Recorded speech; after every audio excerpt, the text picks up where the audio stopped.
안녕하세요. 오늘 인간론 세 번째 시간입니다. 첫 번째 시간에 인간의 창조 목적에 대해서 공부했습니다. 두 번째 시간에 인간의 구조, 이제 영혼 몸이죠.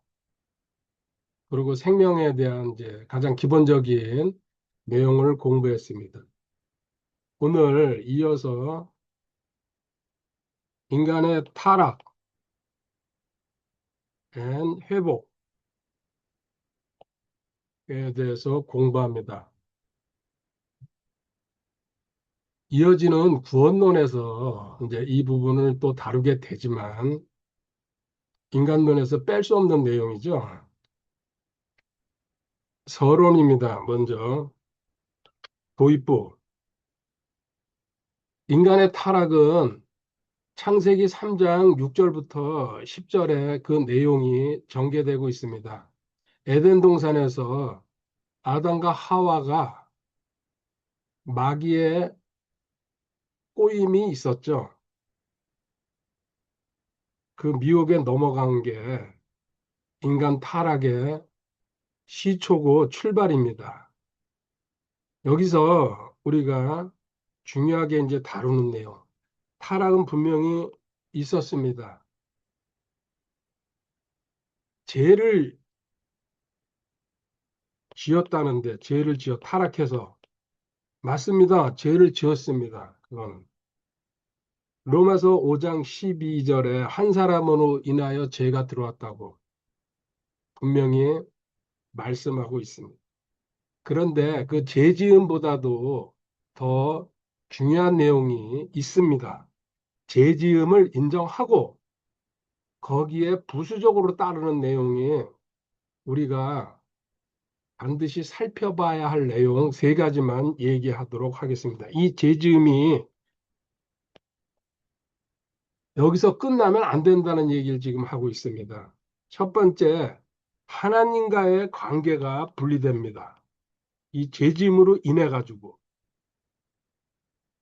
영이 죽었다 이제 여러 가지 표현을 쓰는데 일단 영은 하나님과 교제하고 관계하고 또 하나님의 직감 또 교통 이렇게 특별한 기능을 갖고 있죠.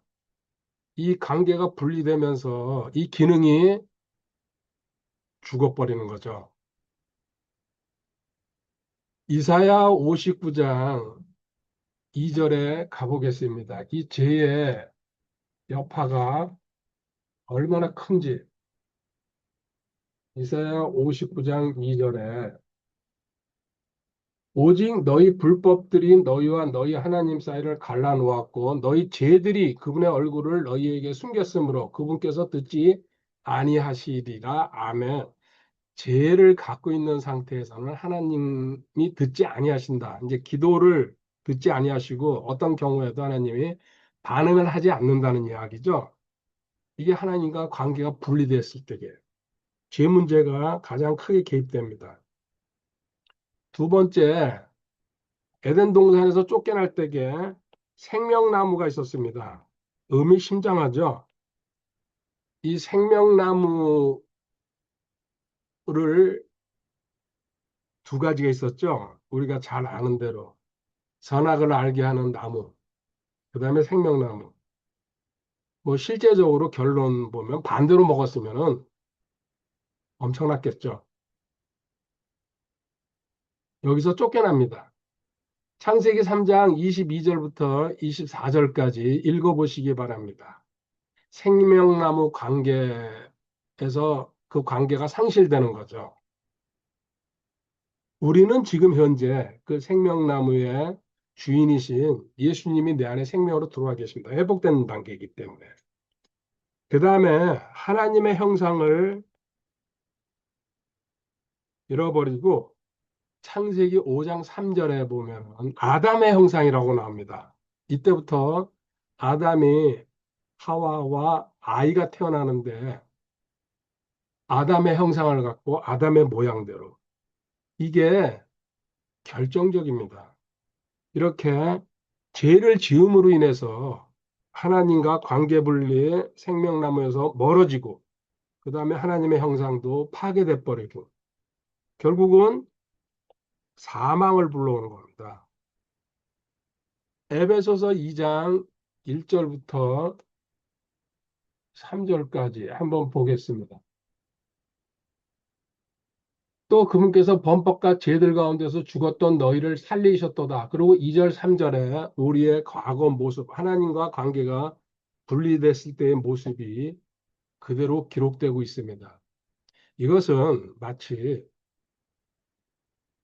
핸드폰의 배터리가 간당간당한 상태. 물론 충전기가 있으면 충전하면 됩니다. 근데 하나님과의 관계가 분리됐다는 것은 이 충전기가 없는 상태가 됐다는 얘기입니다.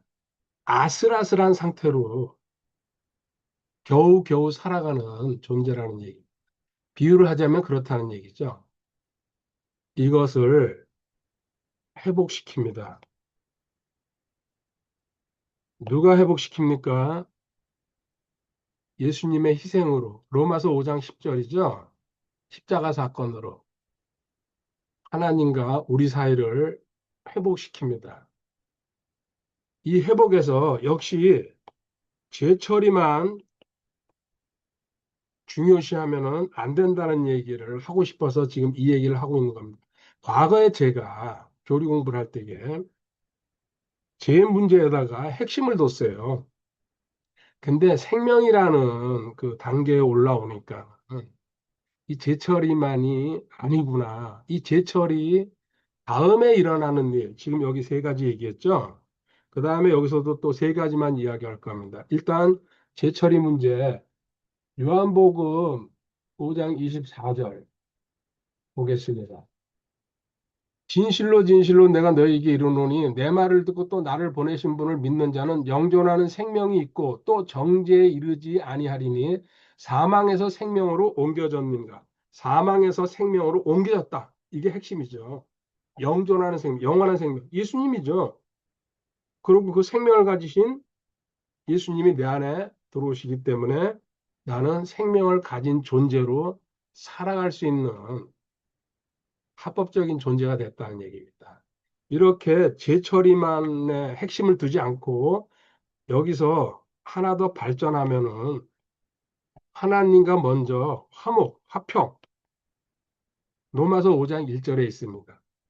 끊어진 관계가 이어져서 이제는 하나님과 교제하고 하나님의 또 직관, 하나님과 영적으로 교통할 수 있다는 그 관계가 합법적으로 성립된 겁니다.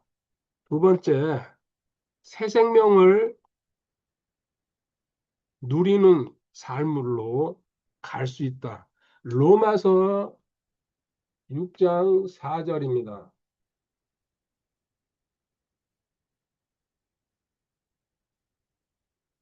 그러므로 우리가 죽음으로 침례를 받아 그분과 함께 묻혔나니 이것은 그리스도께서 아버지의 영광을 힘입어 죽은 자들부터 일으켜진 것 같이 우리도 생명의 새로움 속에서 걷게 하려 함이라. 아멘. 생명의 새로움 속에서 날마다 새롭게 살아갈 수 있다는 얘기입니다. 저도 확실하게 이제 그 길을 걷고 있습니다. 과거에는 이 구절을 알고 있었어요. 생명의 새로움 속에서 걸어야 된다는 것도. 확신을 못 했다는 얘기죠, 그때는. 그리고 어떻게 이렇게 생명의 새로움 속에서 걷는지 구체화 시키는 방법. 그리고 실질적으로는 제가 걷는 게 아닙니다. 예수님이 걷는 겁니다. 저는 멍에를 같이 메고 따라가는 입장이 되는 겁니다. 이제는 세밀하게 더 확실하게 알게 됐다는 얘기입니다. 생명을 확신하면서. 그리고 주님 형상, 로마서 8장 29절에 있습니다. 이것은 저는 이렇게 표현했죠. 하아주, 하나님의 형상으로 창조됐는데 타락하면서 아담의 형상을 갖고 전부 죄인으로 태어납니다. 그 다음에 구원받았을 때에, 회복됐을 때에 주님의 형상을 회복한다. 주님의 형상을 회복한다. 그리고 그 주인공이신 주님께서 내 안에 생명으로 계십니다. 그러니까는 생명으로 살아가고 주님의 형상으로 살아갈 수 있는 당위성이 생기는 겁니다. 이렇게 회복했을 때에 생명으로 이제는 삶을 살아갈 수 있습니다. 야, 우리가 요절 중에 요절이라고 저도 교회 다니면서 들었습니다. 요한복음 3장 16절.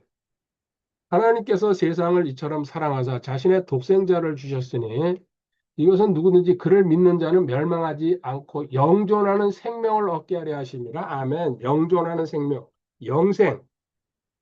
예수님한테 있는 거죠. 예수님의 생명을 얻는다. 내 안에 들어오신다. 그리고 그분이 내 삶을 대신 사신다. 나는 거기에 따라가면 된다. 아멘이죠. 찾아보면 전부 생명으로 가고 있어요. 그리고 이렇게 많이 흩어져 있는지 저도 몰랐어요. 그때는 관심을 안 쏠 때니까. 곳곳에 있더라고요. 내가 타락했을 때에는 좀 전에 핸드폰 얘기를 했지만은 거울이 정상적으로 서 있으면은 모든 사물을 비춰줍니다. 근데 깨어졌을 때 한번 생각해 보세요. 깨어진 거울에 자신을 한번 비춰보세요.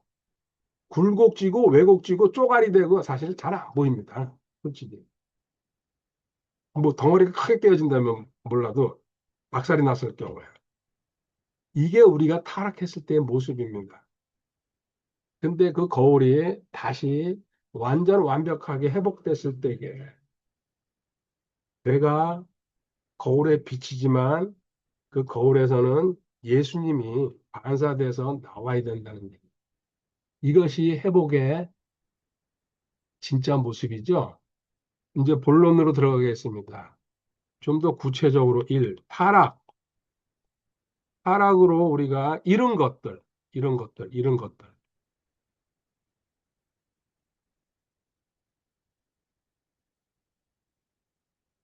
A.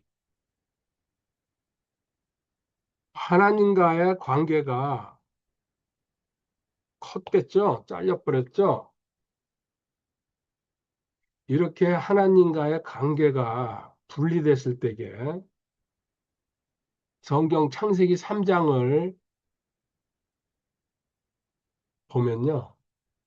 제일 먼저 하나님을 의심하기 시작합니다.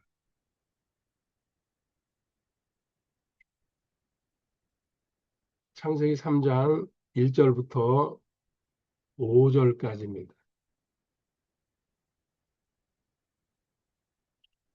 그 전까지는 절대적으로 신뢰했겠죠. 사실은 세상에 아담과 하와 그리고 하나님밖에 안 계셨으니까요.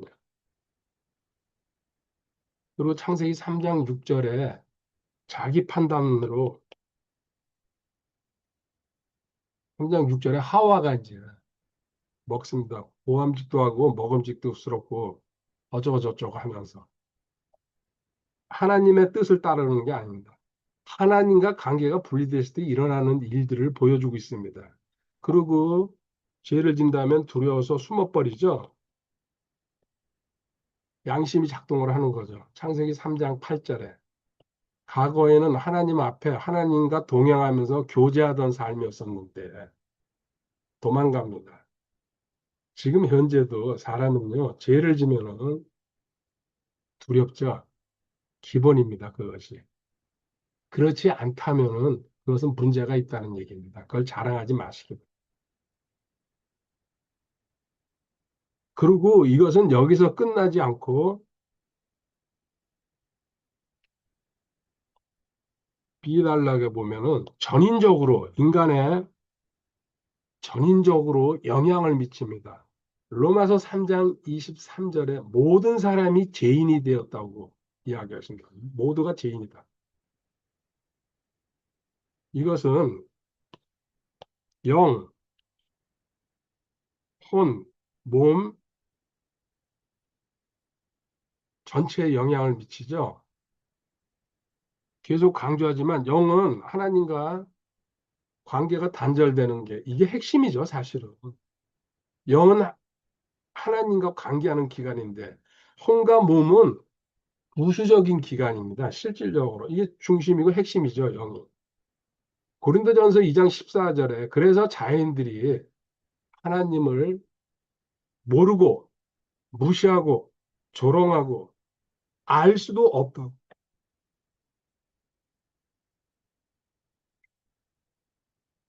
제가 믿지 않는 자들을 가장 많이 만나는 장소가 제가 다니는 활터입니다. 거기 말고는 제가 그런 사람들과 어울릴 수 있는 장소가 지금 현재 없습니다. 뭐 식당이나 카페 가서 뭐 그냥 주문하거나 이런 관계지. 근데 거기는 거의 대부분이 믿지 않는 자들입니다. 대화에 잘 섞이지도 않지만은 그들의 대화는 거의 뻔한 내용으로 갑니다.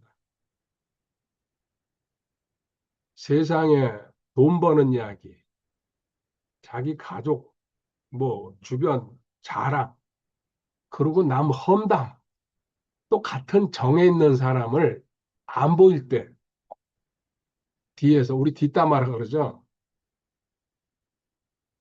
그게 일상입니다. 하나님은 한 번도 꺼낼 일이 없죠. 그들한테 그걸 얘기해봤자 흥미도 갖지 않습니다. 결국은 제가 삶으로 보여주는 수밖에 없어요. 나름대로 부지런히 하고 있습니다. 두 번째, 이렇게 영이 하나님과 관계가 단절이 되면은 혼도 죄에 굴복해가지고 실질적으로 마귀죠. 지정이가 굴복당해서 마귀가 하자는 대로 끌려다닙니다. 현상과 허상에 끌려다닌다는 얘기입니다. 이것을 기록한 것이 에베소서 4장 17절부터 19절까지. 그러므로 내가 이것을 말하며 주 안에서 증언하노니 이제부터 너희는 다른 이방인들이 그들의 헛된 생각 속에서 걷는 것 같이 걷지 말라. 그들은 지각이 어두워졌으며 그들 속에 있는 무지함과 그들 마음에 눈먼 것으로 인해 하나님의 생명에서 떨어져 있도다. 그들이 감각을 지나쳐 자기를 세욕에 내주고 탐욕을 내어 모든 부정한 것을 행하였으되 아멘. 이렇듯 혼돈 상태에서 살아가죠. 근데 그들은 그걸 정상이라고 생각하고 살아가는 게 문제지만 성경만이 그런 내용을 명확히 보여주기 때문에 이것을 알고 있으면은 그 사람들의 행동이나 말이 전부 거울처럼 이 성경을 통해서 드러나고 있습니다. 그래서 우리는 분별할 수 있다는 얘기입니다. 그리고 당연히 이제 몸은 사망으로 가는 거예요. 죄의 싹은 사망이라 그랬으니까요. 이게 인간의 전 존재, 전 인적으로 영향을 미치고 있습니다. 무엇 때문에요? 기본적으로 죄를 졌을 때에 하나님과의 관계가 분리되면서 일어나는 일입니다. 그러나 보시죠. 참 제가 좋아하는 단어. 안전이 일어나죠. 이렇게 타락 후에 하나님이 먼저 찾아오십니다. 참 기가 막힙니다. 저도 이 내용을 다시 이렇게 기록하면서 하나님 먼저 손 내미신다는 얘기. 근데 사실 성경을 보면요. 거의 전부가 이런 상태예요. 또 앞으로 공부하겠지만은 하나님 뭐든지 먼저 오시고 먼저 주시고 먼저 선물로 은혜로 주시고서 시작하십니다. 그런 우리는 갖고서 하는 겁니다. 근데 그걸 모르는 거나 무지하다는 게 문제죠, 실질적으로. 이 타락한 다음에도 창세기 3장 9절에 하나님이 아담아 어디 있냐 하면서 찾으시면서 오신다니 놀랍지 않습니까? 그렇지 않으면 우리 인간은 하나님을 찾아가지 못한다는 얘기. 뒤집어서 얘기하면 그렇다는 얘기. 예를 들어서요. 아브라함도 창세기 12장 1절에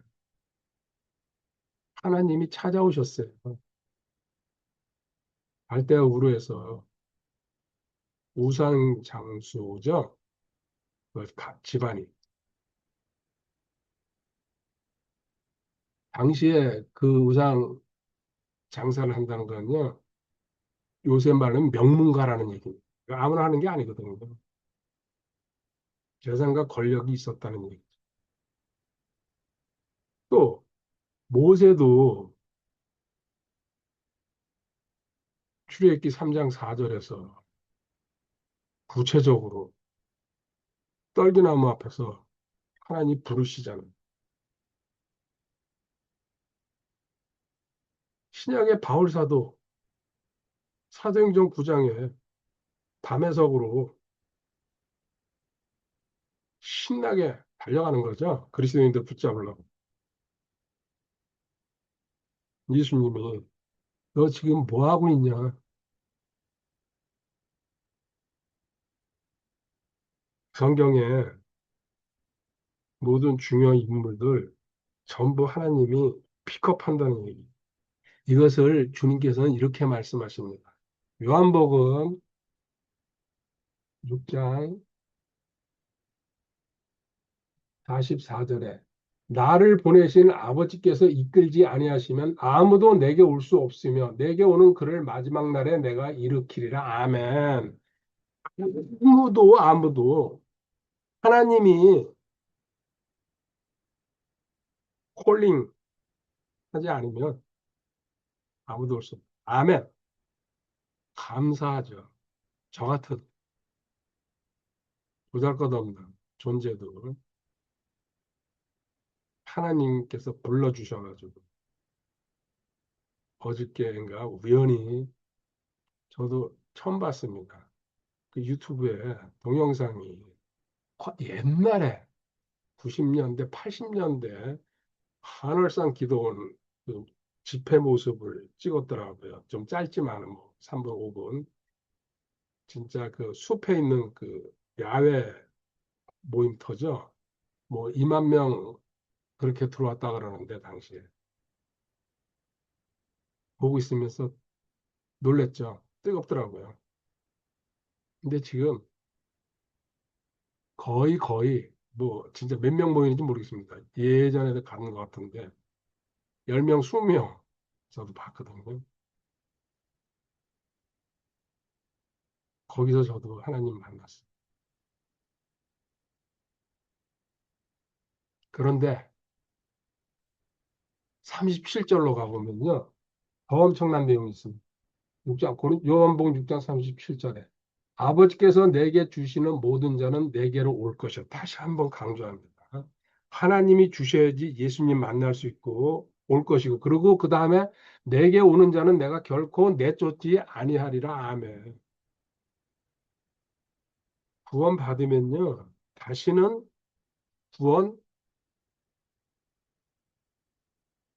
백은 안 된다는 얘기죠. 놀랍지 않습니까? 지금 이 방송 보시는 분 구원 받았으면요. 하나님이 불러주시는 거예요. 과거에 저도 초짜 신앙일 때는 전 한월산에서 하나님 만났다고 좀 전에 얘기했죠. 내가 여기 찾아왔어요. 주변에 뭐 기도해가지고 그거는 인정했고 가족들이나 그 우리 집사람 교회에서 집사람 다니던 교회죠. 집사람이 교회 주인이야. 근데 시간이 흐르면서 하나님이 부르지 않았으면 갈 수 없었구나. 그리고 지금 또 이 구절을 보니까 새삼스럽게 감사하죠.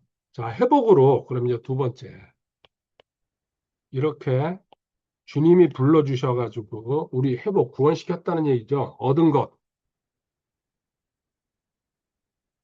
첫 번째 제사함입니다. 이것은 구원의 시작이기 때문에 절대 뺄 수 없습니다. 이게 핵심은 맞습니다. 첫 번째. 이게 없으면 구원이 출발이 안 되니까.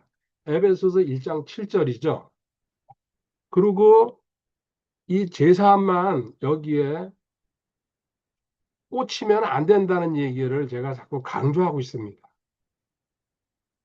이 제사함에서 하나님의 화목으로 하나님과 화평 로마서 5장 10절 11절입니다. 그리고 하나님의 이제 가족으로서 하나님의 자녀로서 신분을 얻죠. 저는 이걸 16가지로 정리해가지고 성의 합의 선로 걸상 신형 제정 군청 증지 이렇게 암송하고 있습니다. 우리 신분 16가지 성경에 나와 있는 것을 정리해가지고 약자로 만든 겁니다. 중요하기 때문에. 예를 들어서요. 어, 어느 날 뭐 충격을 받던지 또 문제 앞에 섰을 때에 다른 생각 안 합니다. 하나님, 저는 이런 신분입니다. 이런 신분이 이런 문제 따위에 걸려서 여기서 방황하고 좌절하고 이거는 저 자신이 용납할 수가 없습니다. 그러면서 성의합의 하나씩 성도, 의인, 하나님의 자녀, 빛의 자녀, 성의합의시죠. 이런 식으로 흘러내려가는 겁니다. 이런 당당한 신분을 성경에 기록하고 주셨는데 제가 어찌 이 정도 문제에 걸려 넘어지고 포기하겠습니까? 응용하는 거예요. 여러 가지로 응용할 수 있죠. 그리고 성령님이 내주하십니다. 제사함이 없으면 못 들어오시죠, 실질적으로. 하나님이시니까 죄가 없는 깨끗한 몸이라는 증거 중에 하나입니다. 고린도전서 6장 19절. 이게 첫 번째고 두 번째 B 더 중요한 것이 저는 이제 생명을 얻게 된다.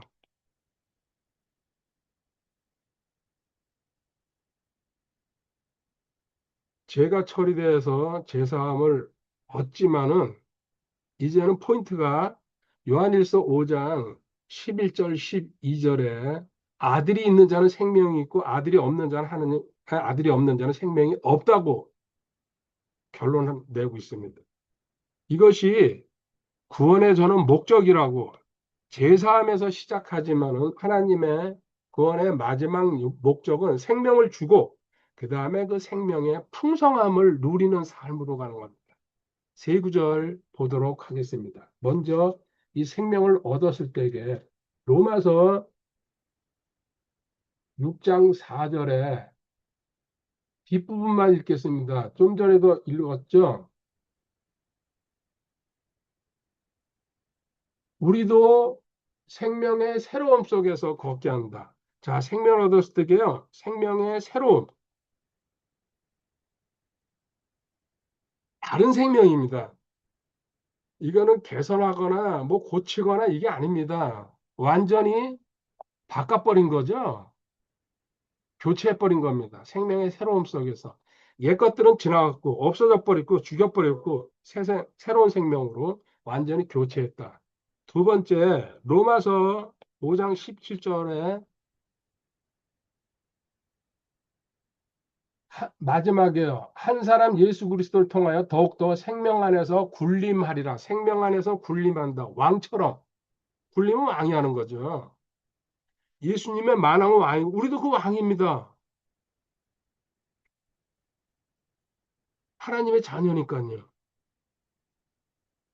군림한다. 그리고 로마서 8장 11절에 그러나 만일 예수님을 죽은 자들로부터 일으키신 분이 영께서 너희 안에 거하시면 그리스도를 죽은 자들로 일으키신 분께서 너희 안에 거하시는 자신의 영을 통해 너희의 죽을 몸도 살리시리라. 아멘. 부활한다.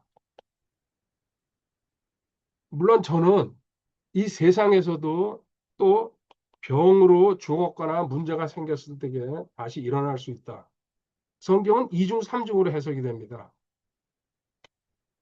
대표적으로 제가 세 가지만 뽑은 겁니다. 이렇게 생명을 얻었을 때에 너는 생명의 새로움 속에서 풍성한 삶을 안식하면서 누리면서 살아간다. 두 번째, 모든 일에서 종이 아니라는 얘기입니다. 노예처럼 사는 게 아니라는 얘기입니다.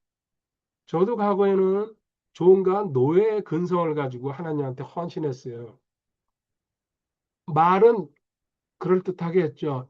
은혜를 받았으니까 저는 이렇게 해야 됩니다 생각했어요. 그리고 그게 부족할 때에는 죄책감, 정죄감도 몰려오죠. 근데 이제는 달라졌어요. 노예가 아니에요. 저는 하나님의 아들이에요. 하나님의 가족이고. 가족과 아들이 노예처럼 살 수 있습니까? 더더구나 하나님의 집안인데 제 표현대로 하면 로열 패밀리 아닙니까? 이제는 왕처럼 군림할 수 있다. 물론 겸손과 온유는 당연히 갖고 있는 겁니다. 그렇지 않고선 군림하지 못합니다. 그 다음에 어떤 상황에서도 우리는 마지막 부활을 하고 그리고 이 땅에서도 부활 생명으로 살아가기 때문에 모든 어떤 뭐 육체적인 연약함, 피곤함, 또 어떤 병 걸린 거 각자의 믿음의 정도에 따라서 처리가 된다고 저는 믿습니다. 전부 다 무조건 처리해 준다는 게 아닙니다. 저는 제 믿음대로 지금 처리받고 있습니다. 가슴도 그렇고 코도 그렇고 가장 고질적인 것들 그리고 목에 세 가지네요. 지금 대표적으로 지금 생각나는 게 점점 더 상태가 저 배롱나무 꽃처럼 정화되고 있구나 확신하고 있습니다. 지금 이제 마지막 결론으로 가겠습니다. 제사함과 제가 자꾸 비교하고 있습니다. 생명의 결정적인 차이점 왜 그러냐면요. 저도 제사함에다가 포인트를 두고 지금까지 공부를 했어요. 잘못된 건 아니에요. 근데 여기서 머물면 안 된다는 얘기를 제가 지금 하고 있는 겁니다. 대부분 여기서 스톱하고 있습니다. 생명으로 넘어가야 된다는 얘기죠. 제사함은 지금 말했지만 구원의 출발입니다. 시작입니다. 중요합니다. 이것이 없으면은 구원으로 갈 수 없기 때문에 그렇습니다. 베드로전서 2장 24절, 베드로전서 3장 18절 참고 구절입니다. 그런데 생명은 내가 생명을 소유했다. 삶으로 나타난다는 얘기입니다. 나타나. 빌립보서 2장 12절에 구원을 일하여 드러내라 그랬습니다. 어떻게 드러냅니까? 성김과 헌신으로요? 아니죠. 먼저 내가 생명을 소유했다는 것을 알고 그 생명이 일하셔야 됩니다. 그때 하나님께서는 그것을 인정하십니다. 나머지는 전부 육신이 하는 거라는 얘기. 그리스도의 심판석에서 하나님의 초능력적인 불로 드러날 것입니다. 시작이죠, 이쪽에는. 자, 삶으로 나타나고 두 번째, 분명히 제 문제 해결이 맞습니다. 제 문제 해결. 그런데 생명에서는 생명을 얻는 겁니다. 해결이죠, 여기서는.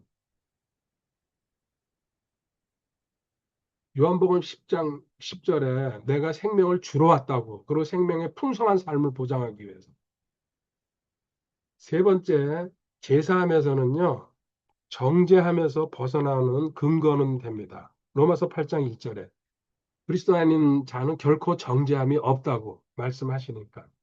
그런데 8장 2절에는요, 생명의 성령의 법으로 적용하면서 삶을 살아간다. 더 한 단계 업그레이드 된 삶이죠.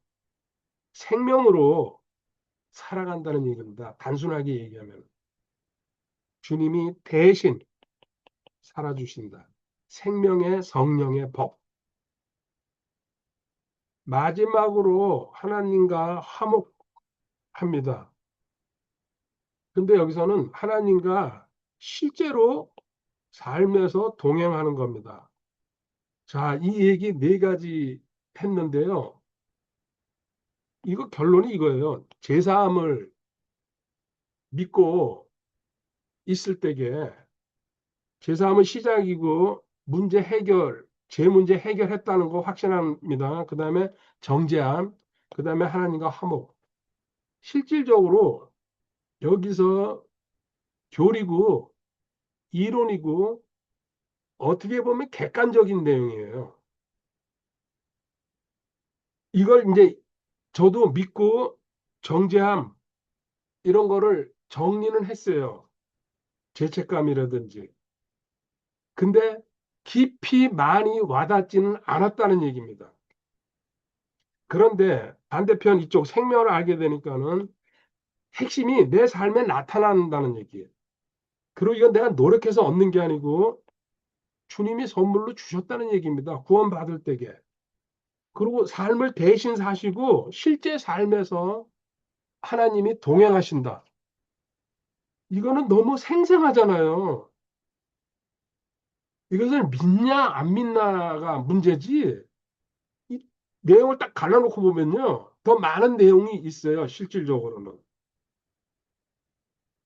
너무 실제예요. 그리고 우리 삶에서 이렇게 산다 그러면은 진짜 완전한 존재예요. 완전한 존재. 완벽한 존재. 충만한 존재가 되는 거죠. 완한충. 제가 과거에 많이 얘기했어요. 완전한 자들. 근데 허공에 떠 있는 UFO를 붙잡는 기분이었죠. 사실은. 사실이라는 건 알았는데 어떻게 가는지는 몰랐죠.